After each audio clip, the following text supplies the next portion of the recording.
Hello friends, आज हम लोग इस वीडियो में बिहार पुलिस टेस्ट नंबर 13 का जो ज्ञान बिंदु जीएस एकेडमी रोशन सर के द्वारा बिहार पुलिस री एग्जाम का टेस्ट सीरीज चलाया जा रहा है। उस टेस्ट सीरीज का हम लोग मैथ और रीजनिंग क्वेश्चन का सोल्यूशन करते हैं। चलिए बेसिक तरीका से, बिल्कुल आसान तरीका से हम लोग क्वेश्चन को सॉल्व करने की कोशिश करते हैं। चलिए, सबसे पहला क्वेश्चन कितने नंबर है टेस्ट सीरीज में? 11 नंबर। तो 11 नंबर हम लोग देखते हैं। क्या कह रहा है? निम्नलिखित समीकरणों को हल करके, कह रहा है एक समीकरण है, नहीं दो समीकरण है, उसको हल करके x और y का मान पता लगाइए। सबसे पहले हम लोग समीकरण लिख देते हैं। समीकरण क्या है? 9x plus 3y plus 12 is equal to 0 हो जाएगा। पहला समीकरण ये हो गया। दूसरा समीकरण कितना है? 18x प्लस 6y प्लस 24 बराबर 0। समीकरण 2 ये हो गया। कह रहा है x और y का जो है मान क्या होगा। चलिए, इसका एक सूत्र होता है, देखिएगा, रैखिक समीकरण का, जिसका सूत्र हम लोग इधर लिख लें। a1/a2 is equal to b1/b2 is equal to c1/c2 ये होता है। आइए इस फॉर्मूले पे हम लोग इसका वैल्यू पुट करते हैं।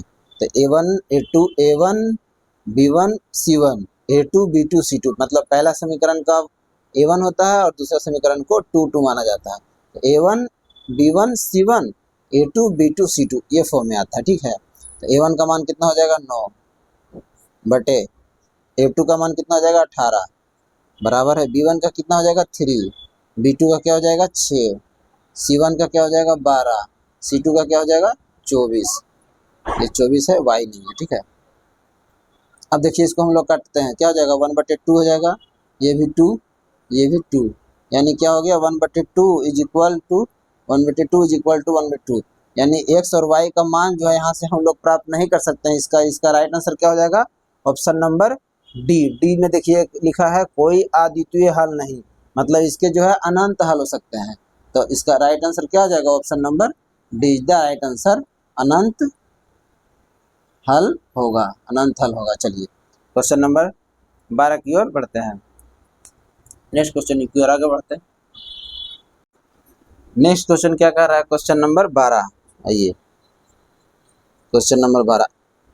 अच्छा, एक बात और सूचना देना चाहते हैं, अगर इस टेस्ट का पीडीएफ आपको चाहिए तो अभी एक स्क्रीन पे एक नंबर आपको दिखेगा, उस पर व्हाट्सअप मैसेज कीजिएगा। आपको टेस्ट जो है सॉल्यूशन के 1 से 2 घंटा पहले, 3 घंटा पहले या 4 घंटा पहले आपको मिल जाएगा। आप टेस्ट अटेम्प्ट कर लीजिएगा, मैथ और जीके जीएस दोनों का। ठीक है, और उसके बाद जब सॉल्यूशन का हम वीडियो लाएंगे तो आप उससे आंसर मिला लीजिएगा। और जिसमें आपको प्रॉब्लम रहेगा, जो क्वेश्चंस नहीं बनेगा, जो क्वेश्चन नहीं समझ में आएगा, वो आप वीडियो के माध्यम से उसको अच्छे से समझ सकते हैं, ताकि आपको फिर एग्जाम में वो आपको लाभदायक मिले, मतलब वो क्वेश्चन को करने में या फिर बहुत फायदा मिले ये क्वेश्चन से। ठीक है, चलिए नेक्स्ट क्वेश्चन की ओर आगे बढ़ते हैं। क्वेश्चन नंबर क्या है? 12।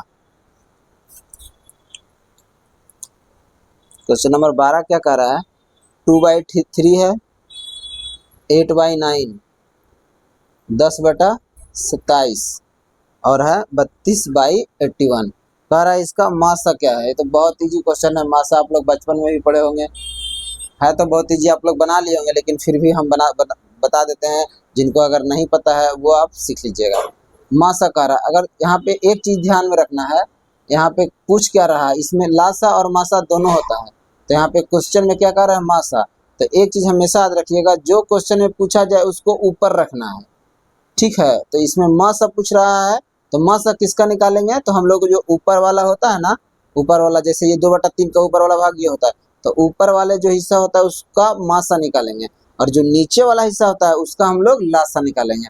अगर यहाँ पे क्वेश्चन में पूछता लासा क्या होगा, तो ऊपर वाले का लासा निकालते और नीचे वाले का मासा। ये चीज़ हमेशा ध्यान में रखिएगा, नहीं तो आप फिर उल्टा पुल्टा कर दीजिएगा और क्वेश्चन गलत कर दीजिएगा एग्जाम में।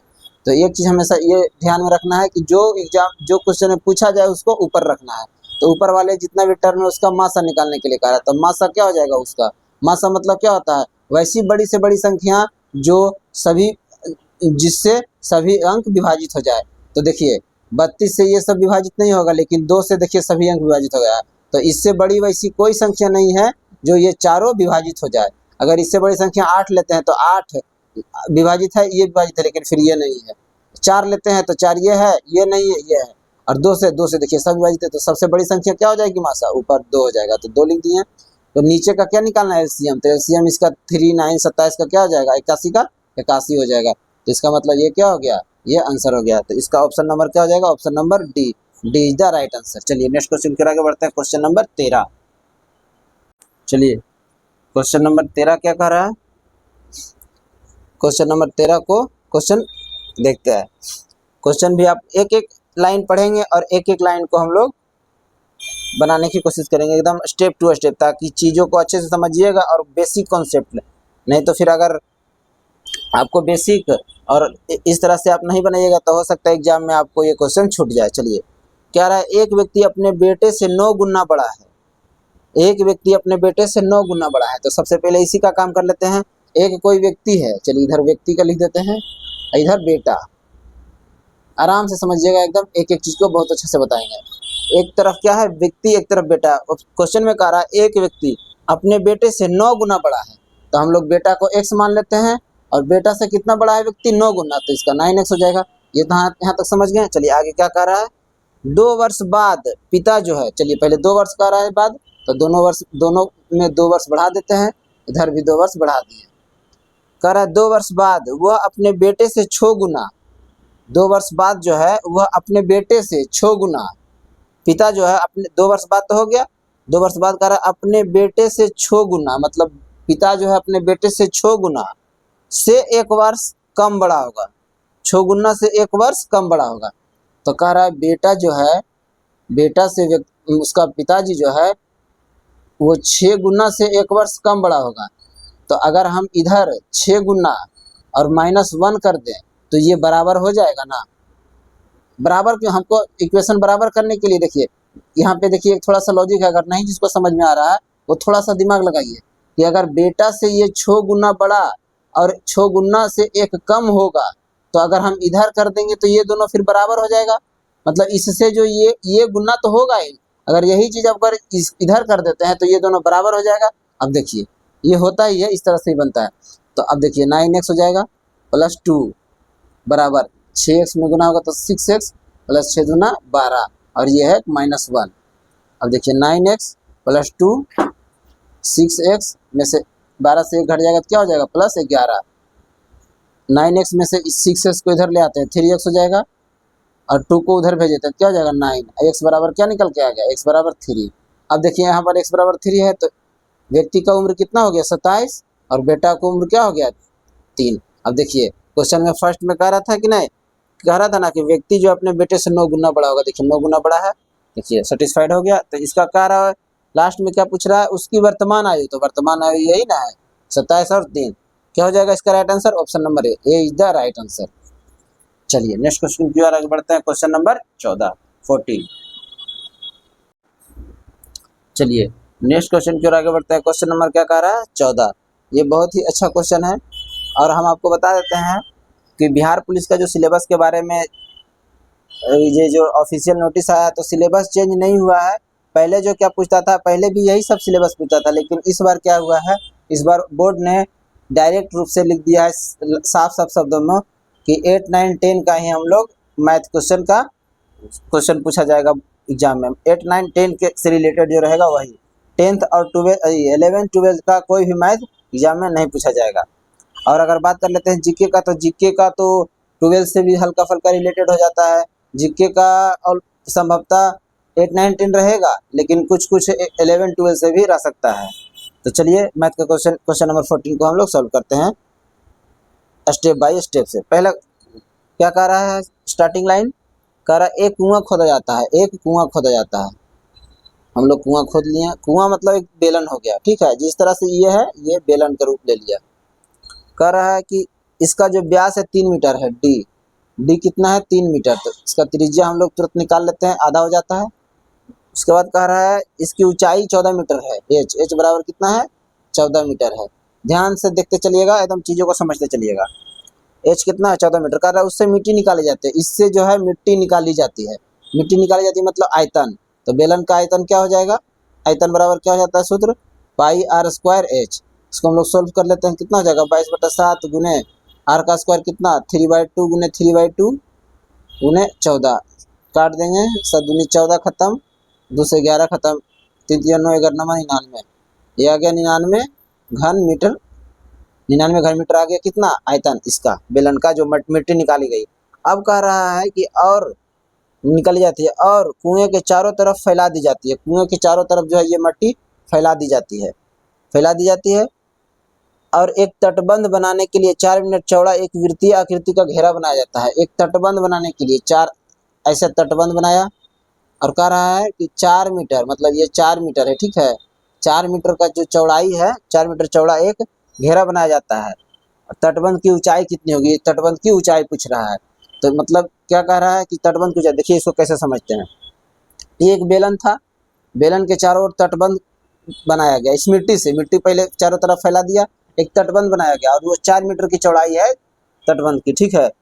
तटबंध को बनाने के लिए 4 मीटर का चौड़ा एक रास्ता ये लग गया। तो इस अब हम लोग को मीटर अगर चौड़ाई पूछ दिया ना तो मतलब वो क्षेत्रफल के आकार के रूप में आ गया। तो हम लोग को क्या निकालना है, इसका क्षेत्रफल। तो सबसे पहले हम त्रिज्या निकाल लेंगे, इसका त्रिज्या निकाल लेंगे। तो त्रिज्या क्या हो जाएगा, तटबंध का त्रिज्या क्या हो जाएगा, तटबंध लिख देते हैं तटबंध। तटबंध की रेडियस क्या हो जाएगा, इसका रेडियस कितना था 3/2 और 4 मीटर बढ़ा दिया गया। तो क्या हो जाएगा 2 LCM होगा, ये हो जाएगा 3, 1 से 2 में भाग देंगे 4 दूनी 8, 8 हो जाएगा, हो गया 11/2। इसका त्रिज्या निकल गया तटबंध का। अब हम लोग को क्या निकालना है, क्षेत्रफल। क्योंकि इसका क्षेत्रफल से इसका से इसके घटाएंगे तब क्या निकल जाएगा, तटबंध का क्षेत्रफल, ऊंचाई निकलेगा। तो क्या हो जाएगा इसका, देखिए एक फॉर्मूला होता है pi r square. Pi r square मतलब तटबंध क्षेत्र का तटबंध का क्षेत्रफल निकालने के लिए मतलब बाह्य क्षेत्रफल से हम लोग आंतरिक क्षेत्रफल को घटा लेंगे तो क्या निकल जाएगा, तटबंध का क्षेत्रफल। ये हो गया बाह्य क्षेत्रफल, ये हो गया आंतरिक क्षेत्रफल। तो हम लोग घटाते हैं, जैसे पाई आर स्क्वायर यहाँ पे R1 मान सकते हैं, R2 मान सकते हैं। ऐसे जैसे इसको अगर फॉर्मूला के तौर पर लिखा जाए तो pi into R1 square minus R2 square, इस तरह से कर सकते हैं। तो अब क्या हो जाएगा इसका, पाई का मान इस तरह से हम लोग कर सकते हैं। तो ये देखिए हम लोग वैल्यू पुट करते हैं डायरेक्ट 22/7 हो जाएगा।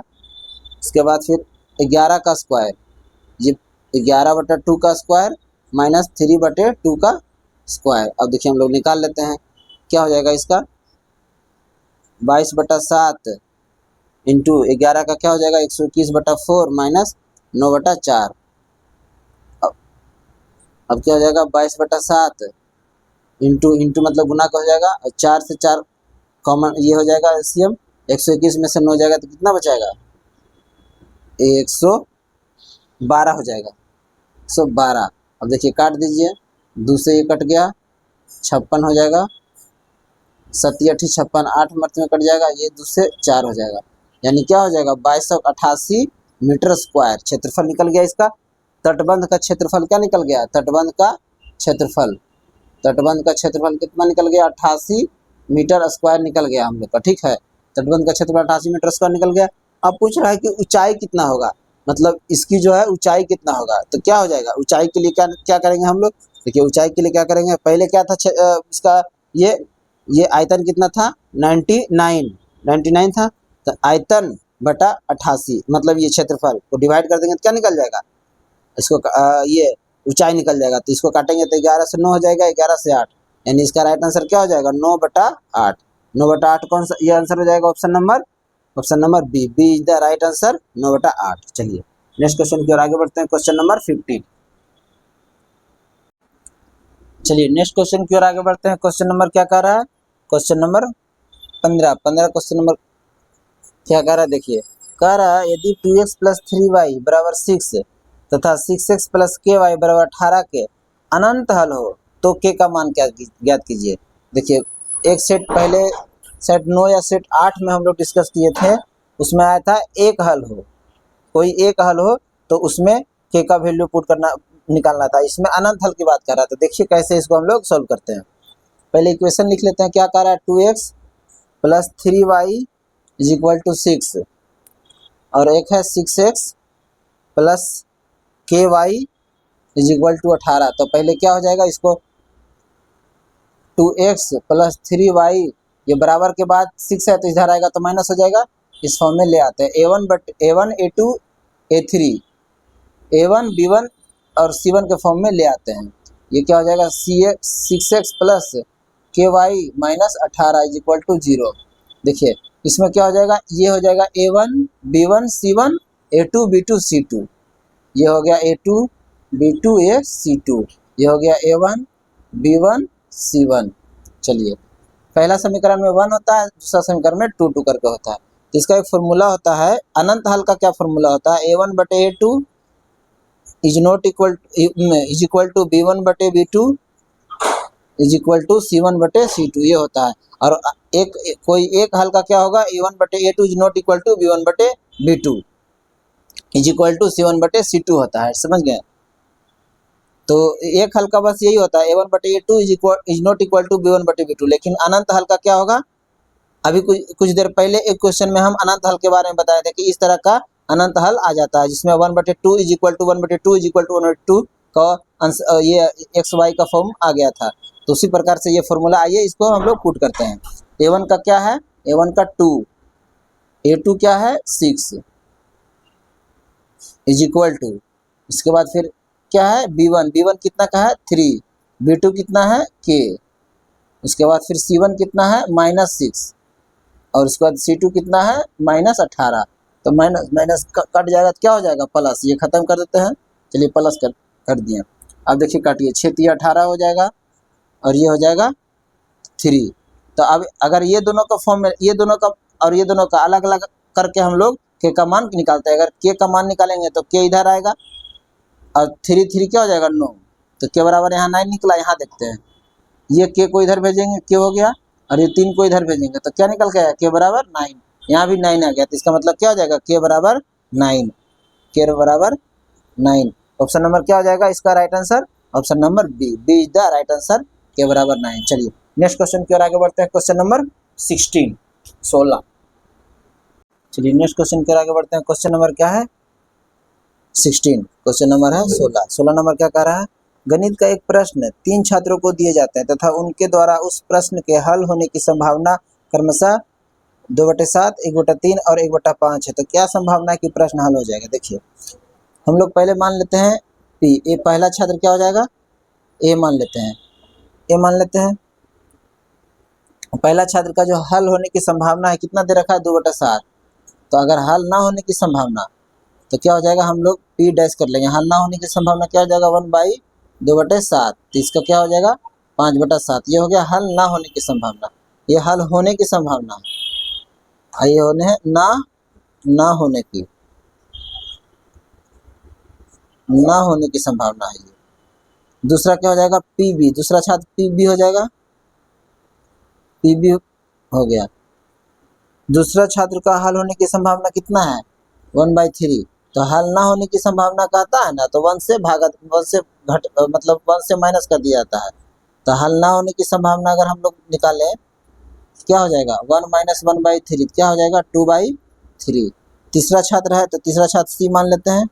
हल होने की संभावना इसका कितना है, इसका देखिए 1/5 है। तो हल ना होने की संभावना क्या हो जाएगा 1/5 -1 -1/5, 1 - 1/5 क्या हो जाएगा 4/5। अब देखिए कह रहा है क्वेश्चन में कि क्या संभावना है कि प्रश्न हल हो जाएगा। तो देखिए प्रश्न हल होगा कब, जब 1 माइनस प्रश्न ना हल होने की संभावना को घटा देंगे, ठीक है। तो 1 माइनस क्या हो जाएगा प्रश्न ना हल होने की संभावना कौन कौन है, एक 5/7 है, उसके बाद है 2/3 को इधर मल्टीप्लाई कर लेंगे 4/5। अब काट देंगे, देखिए इसे ही कट गया, अब नहीं कटेगा, 4 दूनी 8/7 21। तो 1 - 8/21 हो जाएगा। इसको सोल्व करेंगे तो क्या हो जाएगा, 21 में से 8 जाएगा तो क्या हो जाएगा 13/21। तो यही हो जाएगा क्या इसका राइट आंसर। ऑप्शन नंबर क्या हो जाएगा इसका, option number B is the right answer. चलिए नेक्स्ट क्वेश्चन की ओर आगे बढ़ते हैं, क्वेश्चन नंबर 17। चलिए नेक्स्ट क्वेश्चन की ओर आगे बढ़ते हैं, क्वेश्चन नंबर 17 देखिए क्या कह रहा है।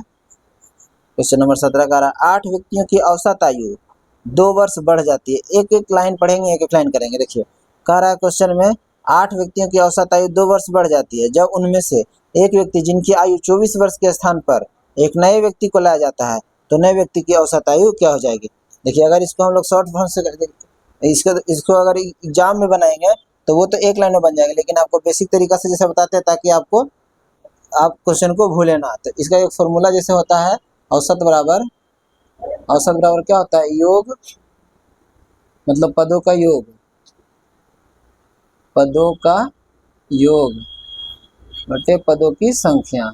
औसत का तो ये फॉर्मूला होता है, रामबन फॉर्मूला। पदों की संख्या कह रहा है कि 8 व्यक्तियों की औसत आयु 2 वर्ष बढ़ जाती है। तो मान लिया हम 8 व्यक्तियों की औसत आयु क्या हो जाएगी, 8 व्यक्तियों की औसत आयु पहले हम लोग x मान लिए, ठीक है। अब कहता है इसको देखिए, अगर हम पहले बेसिक तरीका से सीख लेते हैं और उसके पहले हम लोग स्पीड में चलते हैं। देखिए कैसे इस एग्जाम में कैसे बनाएंगे। 8 व्यक्तियों की औसत आयु पूछ रहा है, तो 8 हो गया, 2 वर्ष बढ़ जाती है, मतलब 8 गुना 2, उसके बाद क्या हो जाएगा, 16 हो गया। अब देखिए क्या कर रहा है, एक व्यक्ति जिनका स्थान पर 24 वर्ष है उसके स्थान पर एक नया व्यक्ति लाया जाता है, यानी 24 जिसका 24 वर्ष है उसके स्थान पर एक नया व्यक्ति लाया जाता है। मतलब नया व्यक्ति जो लाया जाता है वो क्या हो जाएगा, 16 से अधिक होगा। तो 16 प्लस 24 क्या निकल के आएगा, 40। देखिए आंसर आ जाएगा यही। इसको देखिए हम लोग नहीं समझ में आएगा, इसलिए बेसिक तरीका सीखिए। वही उसमें देखिए बेसिक में देखिए आप लोग को कैसे समझ में आएगा ये वाला क्वेश्चन। इस तरह से बताएं तो आपको नहीं समझ में आना। देखिए बेसिक क्या है, एक एक लाइन पढ़ेंगे और एक एक क्वेश्चन को करेंगे। कि क्वेश्चन नंबर क्या कह रहा है, फर्स्ट लाइन, 8 व्यक्तियों की औसत आयु 2 वर्ष बढ़ जाती है। तो पहले हम लोग 8 व्यक्तियों की औसत आयु x मान लेते हैं, x मान लिए, तो इसका योग कितना हो जाएगा, योग हो जाएगा 8x, गुना होगा तो योग हो जाएगा कि नहीं, गुना होने पर एक गुना हो जाता है, 8x हो गया। अब कह रहा है यदि उनमें से एक व्यक्ति जिनकी आयु 24 वर्ष है उसके स्थान पर एक नए व्यक्ति लाया जाता है। तो माना एक नया व्यक्ति ए लाया गया है, ठीक है, एक नया व्यक्ति ए लाया गया, किनके स्थान पर, ये 24 जिसका उम्र 24 वर्ष था ना, इनके स्थान पर ए लाया गया, हम मान लिए ए। अब देखिए नए ला गया तो नए व्यक्ति की आयु क्या होगी, इसकी आयु पूछ रहा है। तो देखिए क्वेश्चन से हम लोग चलते हैं। पहला क्या कह रहा है कि 8 व्यक्ति जो थे उनका औसत आयु x था, तो योग कितना हो गया x, तो औसत का फॉर्मूला लगाते हैं, पदों का योग, तो योग कितना हो जाएगा 8x। और कह रहा है इसमें जो है एक एक्स्ट्रा व्यक्ति को शामिल किया जाता है, किनके स्थान पे, 24 वर्ष के जो है वो आयु को इनको गायब किया जाता है, उनके स्थान पे ये लाया जाता है। तो क्या हो जाएगा, ये हटा दिया जाएगा और ये ऐड कर दिया जाएगा। ये समझ में नहीं, मतलब कि ये जो योग था, योग में ये 24 वर्ष की आयु को हटा दिया गया, इसके स्थान पर एक ए जो आदमी है ये लाया गया। अब बटे क्या हो जाएगा, बटे कितना है, पदों की संख्या कितना हो जाएगा, मतलब 8 है ना, 8 व्यक्ति हैं। अब क्या होगा, इसका योग क्या हो जाता है, इसका जो औसत है क्या हो जाता है, 2 वर्ष बढ़ जाता है। जब ये 8 व्यक्तियों का औसत आयु निकल गया तो जो हम लोग x माने थे, क्वेश्चन में देखिए क्या लिखा जाता है, औसत आयु में 2 वर्ष बढ़ जाता है। तो औसत आयु x था, इसमें 2 वर्ष बढ़ गया। अब देखिए निकाल लीजिए, इसको सॉल्यूशन कीजिएगा तो क्या हो जाएगा, देखिए सॉल्यूशन करते हैं। 8x माइनस 24 प्लस ए, 8x माइनस 24 प्लस ए हो गया, और ये 8x इसमें इधर गुना होगा तो क्या होगा, 8x प्लस 16। अब देखिए 8x से 8x कट गया और ये हो जाएगा 16, इधर आकर 24 जो माइनस में इधर आकर जुड़ जाएगा, तो ए बराबर क्या हो जाएगा, 16 प्लस 24 बराबर कितना हो गया, 40। ए का मान क्या निकल गया, 40। देखिए अच्छा से आप लोग को समझ में आया, इसी का वो शॉर्ट फॉर्म था। चलिए नेक्स्ट इसका राइट आंसर क्या हो जाएगा, option number B 40 is the right answer. चलिए नेक्स्ट क्वेश्चन की ओर आगे बढ़ते हैं, क्वेश्चन नंबर 18। चलिए नेक्स्ट क्वेश्चन की ओर आगे बढ़ते हैं, क्वेश्चन नंबर 18। क्वेश्चन 18 जो है क्या कह रहा है, देखिए क्वेश्चन नंबर 18 कह रहा है 12,000 रुपये पर 6% वार्षिक दर से वार्षिक तथा अर्धवार्षिक संयोजन की स्थिति में 1.5 वर्ष में प्राप्त चक्रवृद्धि ब्याजों में लगभग क्या अंतर है। देखिए क्वेश्चन में ये कैलकुलेशन बढ़ा दिया, सर्वा 1.5 साल पूछ दिया। यही अगर 1 साल या 2 साल पूछता ना तो कोई दिक्कत नहीं था, ये 1.5 साल पूछ करके थोड़ा सा कैलकुलेशन बढ़ा दिया। ये बेसिक तरीका अगर अपनाइएगा ना तो इसमें हालत खराब हो जाएगा, इसलिए हम लोग रेशो मेथड से चलते हैं। रेशो में बेसिक से भी बता सकते हैं, समझ गए, लेकिन बेसिक से आपको क्या होगा कि चक्रवृद्धि ब्याज निकालना पड़ेगा, उसके बाद जो ब्याज है उस पर भी आपको चक्रवृद्धि ब्याज निकालना पड़ेगा 6% इंटरेस्ट पे, तो उसमें लेंदी हो जाएगा। इसलिए हम लोग चलते हैं रेशियो के फॉर्मूला पे। रेशियो में क्या था, हम कुछ एक क्वेश्चन में पहले बताए थे, रेशियो मेथड से हम लोग चक्रवृद्धि ब्याज कैसे निकालते हैं। तो क्या कह रहा है, रेट ऑफ इंटरेस्ट कितना है, 6%। 6% है तो 6% का फ्रैक्शन वैल्यू क्या हो जाएगा, 6/100। इसको अगर काटेंगे तो क्या हो जाएगा, 350, यानी एक मान 50, एक मान 50 + 3 53 हो जाएगा। ये जाकर के क्या होता है, जुट जाता है, ठीक है, जुट जाता है 50 + 53, यानी ये हो गया क्या, प्रिंसिपल, ये हो गया अमाउंट। अब कह रहा है कि 12,000 रुपये पर 6% की वार्षिक दर से, पहले वार्षिक निकाल लेते हैं, उसके बाद अर्धवार्षिक, ये रहेगा वार्षिक, इधर जो है वार्षिक निकालेंगे और इधर एक भाग बना लेते हैं, ये अर्धवार्षिक कर देते हैं, ठीक है, अर्धवार्षिक। अर्धवार्षिक भी हम लोग निकालना सीखेंगे, तब ना उसका इन दोनों का फिर अंतर निकालेंगे, वो ब्याज आंसर होगा, ठीक है। पहले वार्षिक हम लोग देखते हैं। तो कह रहा है कि 6% पर वार्षिक जो है 1.5 वर्षों में, तो एक साल का तो लिखा गया, ये हो गया 1 वर्ष। तो अब एक और आधा साल का बात पूछ रहा है, तो आधा साल का क्या पूछ रहा है, तो क्या हो जाएगा उसमें, देखिए 6% है, 6% है, आधा साल का हम हाफ वर्ष का निकालना है, तो क्या करेंगे इसमें, हाफ साल आधा ये हाफ ईयरली निकालना है, तो क्या करते हैं हम लोग, 6 साल का रहता है तो पूरा पीरियड हो जाता है, और आधा साल रहता है तो क्या करते हैं 6 महीना, तो क्या हो जाएगा इसका 6% गुना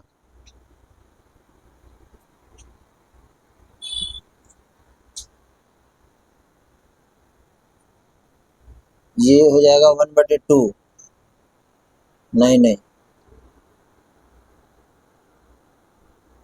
आधा साल है ना, तो 6 गुना 1/2 होता है, ये निकल के आ जाएगा 3। हाँ देखिए थोड़ा सा हम मिस्टेक कर रहे थे, अब आ गया दिमाग में, ठीक है। देखिए क्या हो रहा था, 6% ये है ना, 6% ये है, 1 साल का तो हम लोग निकाल लिए, अब हमको 6 महीना का निकालना है, 6 महीना का ही बच रहा है ना, क्योंकि 1 साल तो हो गया चक्रवृद्धि ब्याज इसमें। और ये वैल्यू पुट करेंगे हम लोग, ये प्रिंसिपल अभी 12,000 है, प्रिंसिपल जो है वो 12,000 है, 12,000 उस पर वैल्यू पुट करेंगे, लेकिन हम लोग रेशो मेथड से बनाए तो 50 53 1 साल का हो गया। अब एक 6 महीना का हम लोग को निकालना है, तो 6 महीना का निकालने के लिए हम लोग क्या करेंगे, तो 6 महीना का निकालने के लिए रेट ऑफ इंटरेस्ट को हम लोग चेंज करेंगे। तो 6 रेट ऑफ इंटरेस्ट कितना, आधा साल, तो आधा साल गुना करेंगे तो क्या हो जाएगा, ये 3, तो रेट ऑफ इंटरेस्ट क्या हो जाएगा, R बराबर क्या हो जाएगा 3%। तो हम लोग क्या हो जाएगा, एक वैल्यू हो जाएगा कितना, 3% का क्या हो जाएगा 3/100, यानी एक वैल्यू हो जाएगा 100, एक वैल्यू हो जाएगा 103। अब देखिए गुना कर लीजिए, ये हो गया कितना 5,000, और इसको इसमें गुना कीजिएगा तो स्पीड में हम मोबाइल से गुना कर लेते हैं, ठीक है, क्योंकि बहुत समय लग जाएगा मल्टीप्लाई करने में, वीडियो भी लंबा हो जाएगा। कैलकुलेटर कहाँ गया फ़ोन का, हाँ 103 गुना 53, 103 गुना 53, ये हो जाएगा 5,459, ये हो गया इसका, ये हो गया प्रिंसिपल, ये हो गया अमाउंट, और इसका ब्याज निकल के आ जाएगा, और इसको इसमें घटा लेंगे, तो हम लोग डायरेक्ट क्या करते हैं, ब्याज निकालते हैं वैल्यू पुट करके। तो 12,000 हो गया, 12,000 मतलब 5,000 बराबर 12,000 होगा ना, इसका बराबर 12,000 करना है, तो 5,000 बराबर क्या होगा 12,000, एक का मान क्या होगा 12,000, एक बराबर क्या होगा 12,000, 12,000 बटे 5,000 हो जाएगा, और हम लोग को ब्याज निकालना है, तो इसको इसमें घटाएंगे तो ब्याज निकलेगा, तो क्या हो जाएगा 5,459 में 5,000 घटेगा तो क्या हो जाएगा 459, ये गुना करेंगे तो क्या हो जाएगा, टोटल ब्याज आ जाएगा किसका 12,000 का, तो हम लोग काट देते हैं। अब देखिए 120 में से 459 का गुना कीजिए, 120 में गुना 459 क्या आ गया 5580, 5580 आ गया, मोबाइल से गुना कर दिए हैं, 55,080 होगा, 55,080। अब भागा में कितना है 5, अब इसको भागा में भागा दे दीजिए, 55,080 हो गया, और इसको भागा देना है किससे 5 से, कितना निकल के आ गया, ये निकल के आ जाएगा 55,080 भागा 5, ये आ जाएगा 1101.6, ये आ गया क्या, ये ब्याज निकल के आ गया किसका, मतलब 12,000 मूलधन का 6% के दर से 1.5 साल में। अब हम लोग अर्धवार्षिक निकालते हैं।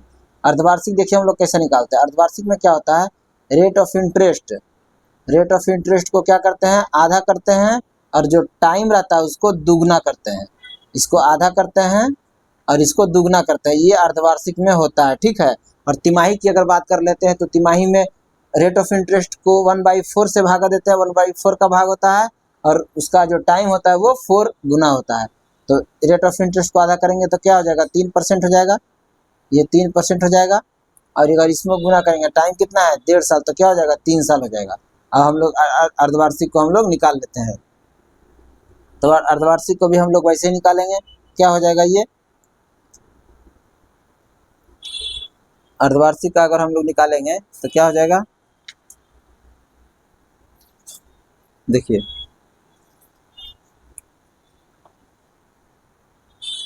ये 6% था, 3% हो गया, तो एक का मान 100, एक का मान 103, ये 3 साल हो गया ना, तो इसको 3 टर्म में लिख देना है, 3 हो जाएगा। ये हो जाएगा 1 पर 1 2 0 2 0 2 0, ये हो जाएगा। और इधर कितना हो गया,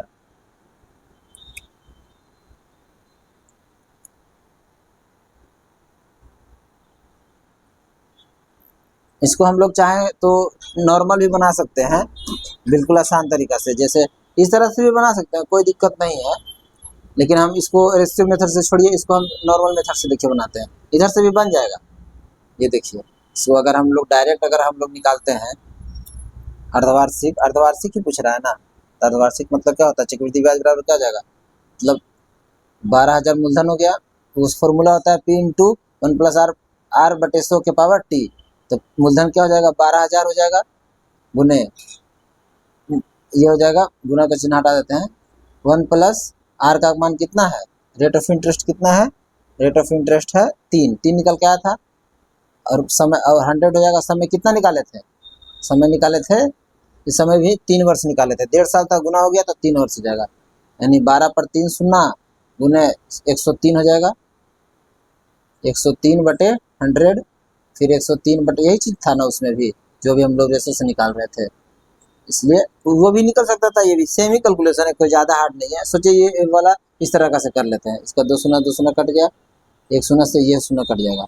अब देखिए इसको मोबाइल में जल्दी से गुना कर लेते हैं, 100, ये आपको गुना करना पड़ेगा, यही एक मेथड ही है, ठीक है। ये वाला जो क्वेश्चन दे रखा है अंतर बहुत टफ, ये मतलब कैलकुलेशन क्वेश्चन है, ये अर्धवार्षिक और वार्षिक का अंतर पूछ रहा है। अगर यही रहता साधारण ब्याज का या चक्रवृद्धि ब्याज का सिर्फ अंतर रहता, वार्षिक और वार्षिक अर्धवार्षिक ना हो रहता, तो हम लोग वो मेथड लगा सकते थे जो नॉर्मल फॉर्मूला होता है। इसको इसमें तो गुना करना ही पड़ेगा आपको, कोई उपाय भी नहीं है। 103 103 103 3 बार गुना किए, और उसके बाद हम लोग को गुना करना है कितना, 12 में, इसको गुना करेंगे 12, तो ये निकल के आया है 13 11 27 24, ये निकल के हम लोग को आया। और इसको भाग देना है कितना में, 1 2 3 1000 में, तो इसका भाग देंगे तो 3 शून्य बाद ये आ जाएगा, यानी 1 1 1 3 1 1 2 हो जाएगा 0.724, ये हो जाएगा इसका ब्याज, ये मिश्रधन हो गया। और इसमें से हम लोग 12,000 घटाएंगे, 12,000 घटा लिए तो क्या हो जाएगा, ये 7 हो जाएगा, 2 1 1, ये भी 1 हो जाएगा, यानी 1 1 1 2.7 इसका हो जाएगा, ये अर्धवार्षिक का ब्याज। और इसका ब्याज कितना आया था, 1101.6 आया था, तो ये हो जाएगा 1, ये हो जाएगा 1, ये हो जाएगा 1, अब ये कट गया, यानी क्या हो जाएगा, कुल मिला के 11 लगभग पूछ रहा है, तो क्या हो जाएगा इसका 11 हो गया। देखिए ऑप्शन नंबर कितना है, 15 का ऑप्शन नंबर, 15 का ऑप्शन नंबर देख रहे हैं, 15 का ऑप्शन नंबर, 15 नहीं 18, 18 का ऑप्शन नंबर क्या आ रहा है, 18 का ऑप्शन नंबर ए, मूल ये देखिए आ रहा है, ए में देखिए 11 लिखा होगा। आई होप समझ गए होंगे ये वाला क्वेश्चन। अगर ये इसमें डाउट है तो आप लोग बोलिएगा कि हाँ 18 नंबर क्वेश्चन को फिर से बता दीजिए, हम नेक्स्ट जो सेशन होगा ना टेस्ट सीरीज 14, उसमें हम पहला क्वेश्चन यही बताएंगे, अगर ये समझ गए तो। अगर नहीं समझे तो वीडियो को दोबारा देख लीजिएगा, और कोई दिक्कत रहा तो व्हाट्सएप पे हमको मैसेज कीजिएगा, हम आपको ये और अच्छे तरीके से समझा देंगे। चलिए नेक्स्ट क्वेश्चन की ओर आगे बढ़ते हैं, क्वेश्चन नंबर 19। चलिए नेक्स्ट क्वेश्चन की ओर आगे बढ़ते हैं, क्वेश्चन नंबर क्या है 19, 19वां नंबर क्वेश्चन देखते हैं। क्वेश्चन नंबर क्या है 19, क्वेश्चन नंबर 19 देखते हैं। चलिए नेक्स्ट क्वेश्चन की ओर आगे बढ़ते हैं, क्वेश्चन नंबर 19 क्या कह रहा है, यदि 3 खिलौने उसी प्रकार के 4 खिलौने के लागत मूल्य से बेचे जाए तो लाभ बताइए। देखिए एक लाइन का क्वेश्चन है, अगर आप इसको पहले से इस तरह का क्वेश्चन आप सॉल्व किए होंगे तो इसको 10 सेकंड में आप इसका आंसर ला सकते हैं, लेकिन अगर नहीं बनाए तो आपको टफ थोड़ा सा लग जाएगा। चलिए इसको कैसे सॉल्व करते हैं देखते हैं। यदि 3 खिलौने के जो ये है 3 खिलौने का जो विक्रय मूल्य है 4 खिलौने के लागत मूल्य पर बेचा जाए, ठीक है।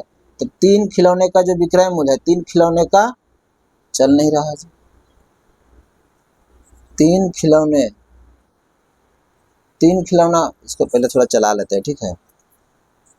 हाँ अब देखिए सही चलेगा। 3 खिलौने का विक्रय मूल्य, 3 खिलौने का विक्रय मूल्य 4 खिलौने का क्रय मूल्य के बराबर है। यही ना कह रहा है, 3 खिलौने का क्रय मूल्य 4 खिलौने के लागत मूल्य यानी 4 खिलौने का क्रय मूल्य के पर बेचा जाए। तो देखिए खिलौना का विक्रय मूल्य, खिलौना का क्रय मूल्य हम लोग एक तरफ का रेशियो मतलब कि एक तरफ कर लेते हैं। तो खिलौना का क्रय मूल्य इधर लाएंगे तो क्या हो जाएगा, खिलौना का विक्रय मूल्य। मतलब हम सिर्फ ये लिखते हैं क्रय मूल्य बटे विक्रय मूल्य। विक्रय मूल्य बराबर क्या हो जाएगा, क्रय मूल्य इधर विक्रय मूल्य इधर हो जाएगा। मतलब क्या हो जाएगा, ये 3 तो इधर ही रहेगा, 4 इधर आ जाएगा। मतलब क्रय मूल्य के सामने 3 हो जाएगा और विक्रय मूल्य के सामने 4 हो जाएगा। तो क्या हो गया, तो क्या हो रहा है, इसका लाभ बताइए। तो लाभ मतलब बेच रहा है 4 में, खरीदा था 3 में, तो कितना क्या हो जाएगा, मतलब 4 में बेचा खरीदा 3 में, तो इसको लाभ कितना हुआ, 1 का लाभ हुआ। 1 का लाभ हुआ तो लाभ बराबर क्या होता है, लाभ परसेंट बराबर क्या होता है, लाभ प्रतिशत बराबर फॉर्मूला होता है लाभ गुने 100 बटा क्रय मूल्य CP कॉस्ट प्राइस। तो लाभ कितना हो गया 1, लाभ गुना 100 का रहा है, क्रय मूल्य क्या है 3 है, तो क्या हो जाएगा इसका 100 बटा 3 यानी 33.1/3%। अगर इस तरह का क्वेश्चन आप अगर किए रहते तो डायरेक्ट कहते लाभ हो रहा है और 2 डिजिट दे रहा है, यानी 2 डिजिट है, इसमें 3 है 4 है, लाभ होगा तो नॉर्मल सी बात है कि ये विक्रय मूल्य होगा। तो ये विक्रय मूल्य, ये क्रय मूल्य, तो कितना लाभ है 1 लाभ होगा। तो लाभ बराबर क्या होता है, ये फॉर्मूला जाता, तो 1 गुना 100/3 कर देते हैं तो आंसर आ जाता है उसी में। चलिए नेक्स्ट क्वेश्चन के आगे बढ़ते हैं। इसका राइट आंसर कितना नंबर ऑप्शन हो जाएगा, option number B is the right answer. चलिए नेक्स्ट क्वेश्चन की ओर चलते हैं। नेक्स्ट क्वेश्चन है, चलिए आइए नेक्स्ट क्वेश्चन की ओर। क्वेश्चन नंबर क्या है 20, और ये इस टेस्ट का लास्ट मैथ क्वेश्चन है, इसके बाद रीजनिंग चलेगा। नेक्स्ट क्वेश्चन क्या कह रहा है, क्वेश्चन नंबर 20। क्वेश्चन नंबर 20 कह रहा है राजेश एक परीक्षा में 80% प्रश्न सही किया है। देखिए राजेश जो है ये 80% सही किया है, ये सही किया है, ठीक है, सही किया है। इसके बाद कहता है उसने 41 में से 37 प्रश्न सही किया। देखिए यहाँ लिख देते हैं 41 में से 37 प्रश्न सही किया है। उसके बाद वो 8 प्रश्न पर 5 सही प्रश्न सही किया है, 8 प्रश्न पर 5 सही किया है। और उसके बाद प्रत्येक 8 प्रश्न मतलब 8 8 8 और आगे 8 पर 5 8 पर 5। तो इसका देखिए ऑप्शन क्या क्या है, ऑप्शन है 1 में 75, ऑप्शन आपको दिख रहा होगा, हम लिख देते हैं 75 65 60 और 90। देखिए इसको ऑप्शन टाइप से कैसे बनाते हैं, जैसे अगर 41 पहले से है, अगर 8 8 जोड़ते गए तो इसमें 75 क्वेश्चन तो नहीं आ पाएगा, और ना ही क्या आ पाएगा 60 आ पाएगा, और ना ही 90 आ पाएगा। देखिए यानी 8 या 24 हो जाएगा, और ये 41 है, तो कितना क्वेश्चन हो गया 65 हो गया। यानी टोटल 65 क्वेश्चन में कितना सही इसका हुआ 25 या 15, 37 + 15 अगर करते हैं कितना हो जाएगा 52। यानी 65 क्वेश्चन में 52 सही किया। अब यहाँ पे राजेश कह रहा था 80% सही है, मतलब हम इसको चेक कर लेते हैं थोड़ा। तो 65 का देखते हैं 80% कितना आता है। अगर 52 आ गया तो समझ जाएंगे कि ये सही है 65। 1 शून्य से 1 शून्य कट गया, 5 दूना से 10, 4 दूना 8, और ये 13 पचे 65, यानी 13 चौका 52 ये आ गया। चलिए 52 मतलब मिल गया, यानी 65 क्वेश्चन का 80% क्या क्वेश्चन हो गया 52। तो वही क्या रहा, ऑप्शन नंबर क्या हो जाएगा B is the right answer. चलिए आज का मैथ का क्वेश्चन यहीं पे समाप्त होता है, मिलेंगे नेक्स्ट सेशन में और भी अच्छे मैथ क्वेश्चन को लेकर के। लाइट भी कट गया।